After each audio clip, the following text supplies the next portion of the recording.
Bonjour, aujourd'hui on va parler des fêtes en France. Cette vidéo est consacrée à la culture française et elle est presque entièrement en français. Étant donné qu'il n'y a pas de grammaire ni d'explication sur la langue, j'ai créé aussi une autre version en espagnol et que je te laisse ici en haut, au cas où tu veux être sûr que tu comprends tout. Avant d'entrer dans la première fête de l'année, je voudrais dire quelque chose de très rapide, mais de très important. La France est un pays laïque. Cela signifie que la séparation entre la religion et l'État est inscrite dans la loi, mais surtout profondément ancrée dans la culture française. Environ 50% de la population se déclare non religieuse ou athée. Moins de 40% se dit catholique, la majorité non pratiquante, et environ 10% musulmane. Cela implique deux choses essentielles pour comprendre les fêtes dont on va parler aujourd'hui. D'abord, beaucoup de ces fêtes ont des origines religieuses, mais aujourd'hui, elles sont vécues avant tout comme des traditions culturelles et non comme des célébrations religieuses strictes.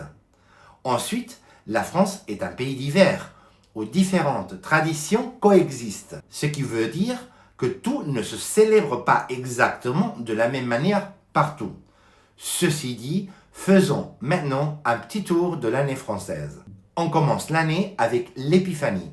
En Espagne, c'est le jour des rois mages. En France, Melchior, Gaspard et Balthazar sont globalement aux abonnés absents. Les cadeaux, en France, c'est le Père Noël qui s'en charge.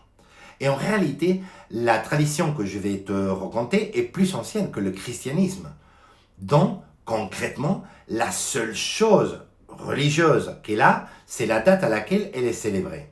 Il s'agit de la galette des rois. Cette galette, faite de pâte feuilletée et de crème d'amande, existe surtout dans le nord de la France. Dans le sud, on mange plutôt le gâteau des rois, une brioche qui ressemble étrangement au roscón de Reyes. Étrangement, sur Wikipédia, ils disent même qu'il y a de la fleur d'oranger. Oui, parce que, soyons honnêtes, c'est quasiment la même chose. Le principe est simple. À l'intérieur, il y a une petite figurine, la fève. À l'origine, c'était un vrai haricot. Aujourd'hui, c'est plutôt un petit personnage en plastique. La personne qui la trouve dans sa part met une couronne en papier et devient reine ou roi pour la journée. Cette tradition remonte à l'époque de l'Empire romain et existe aussi dans plusieurs régions d'Espagne. Mais attention, en France, pas de haricot qui fait payer le gâteau. Ici, tu trouves la fève, tu gagnes. Point final. Et puisqu'on a commencé à manger, on continue. Un peu plus tard dans l'année arrive la Chandeleur, le jour des crêpes. À l'origine, c'était une fête païenne liée à la lumière en hiver. Puis, elle a été associée à la fête religieuse. Aujourd'hui, pour les Français, c'est surtout une excuse officielle pour faire des crêpes en quantité industrielle. Tradition oblige, il faut essayer de faire sauter la crêpe sans la faire tomber.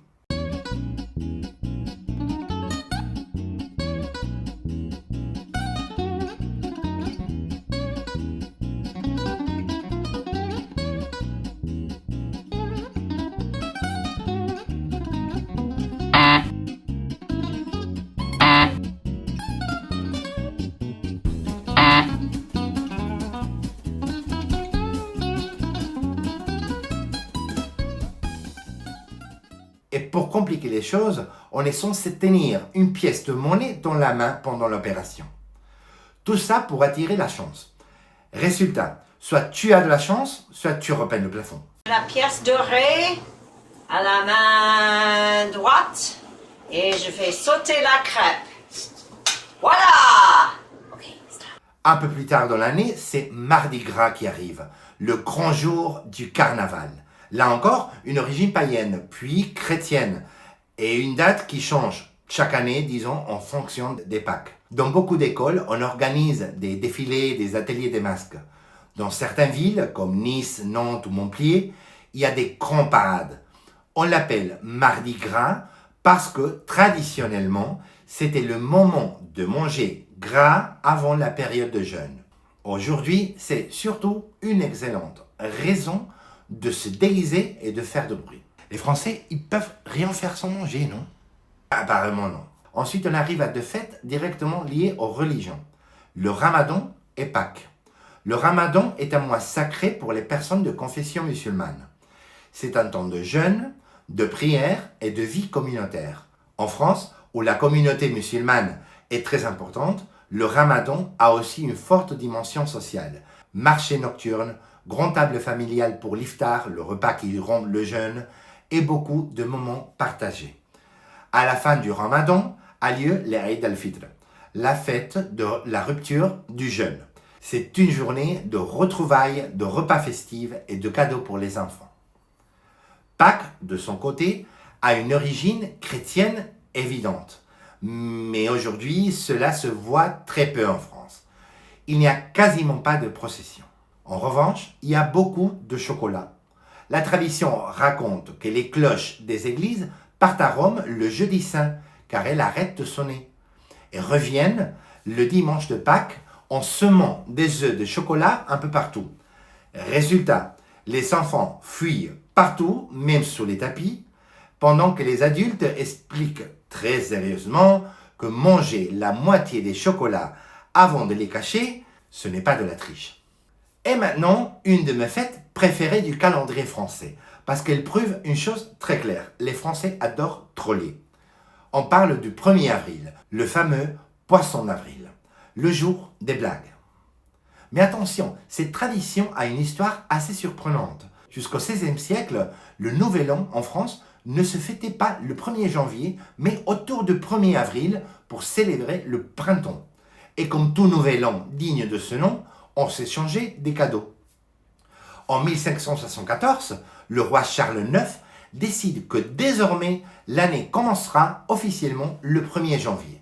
Spoiler, ça ne s'est pas fait sans résistance. Certaines personnes ont continué à s'échanger des cadeaux en avril, comme elles l'avaient toujours fait. Ces cadeaux sont devenus peu à peu des cadeaux pour rire, puis des blagues, puis carrément des pièges. Et c'est comme ça que seraient nées les blagues du 1er avril. Mais pourquoi un poisson? Il existait plusieurs théories, toutes un peu douteuses, comme la journée elle-même, donc je vais raconter celle que je veux. Ah oui, fais comme tu veux, comme d'habitude. Hé, je me passe ces blagues! Bon, bref, l'une des explications les plus connues est qu'au début du mois d'avril, la pêche était interdite en raison de la période de reproduction des poissons. Certains pêcheurs se moquaient alors des autres en leur accrochant un poisson mort dans le dos. Avec le temps, ce poisson est devenu un poisson en papier qui est beaucoup plus pratique et nettement moins odorant. Aujourd'hui, le 1er avril en France, les enfants découpent des poissons en papier et essaient de les coller dans le dos de leurs camarades. Quand la victime s'en rend compte, tout le monde crie « Poisson d'avril !» Et oui, les adultes aussi participent.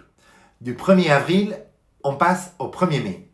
Beaucoup de gens pensent que c'est une invention française parce que les Français ont une réputation mondiale de se manifester pour tout.